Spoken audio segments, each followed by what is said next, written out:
Guys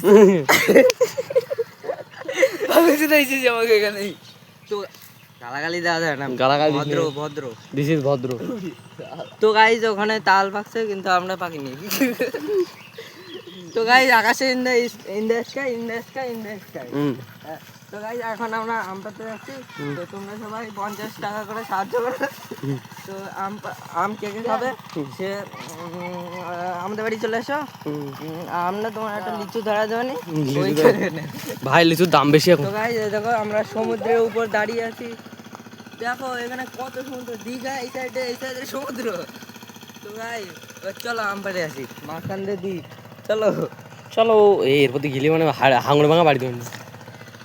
কি হচ্ছে? তো গাইস কি তোরা কি বলছিস? তোরা কি আমাদের আম গাছ চুরি তাই, কিন্তু এক্ষুনি গেলে আমাদের সেই বকা দেবে। তো তোমরা একটু কমেন্টে একটু সাহায্য করে দিও, কমেন্টে বললে এই খালিস ওই বাড়ি ঘুরেছ ধ্রুব সামনে দেখতে পাচ্ছিস তো, তাই কি হয়েছে ওরকম। তো গাইস এটা হচ্ছে সমুদ্র, আর এই সাইডে হচ্ছে দীঘা, আর ওই সাইডে হচ্ছে স্থল। তো আমরা কোথায় যাব?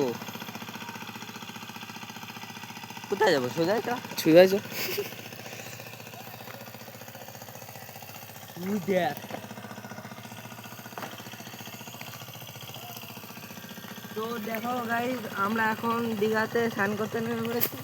তো দেখো গাইস কত জল, গাইস দেখো কত জল, আমার সাঁতরাতে তো গাইস দেখো কত জল। তো গাইস আরেকটা এদিকে আরেকটা দ্বীপ আছে, সুইমিং পুল। এটা হচ্ছে সুইমিং পুল। তো গাইস দেখো আমি তো এখন স্নান করতে পারবো না, মানে এটা তো সুইমিং পুল কিন্তু জল নেই এখানে। জল নেই তো আমি কি করবো স্নান, এই জন্য এই জায়গায় জল আছে। দেখো এই জায়গায় দেখো কত জল, এটা এডিট করে বসিয়ে দিতে হবে জলে। আর ওখানে ট্রেন বসাই দিল, ট্রেন যাচ্ছিল। তো গাইস দেখো কত জল।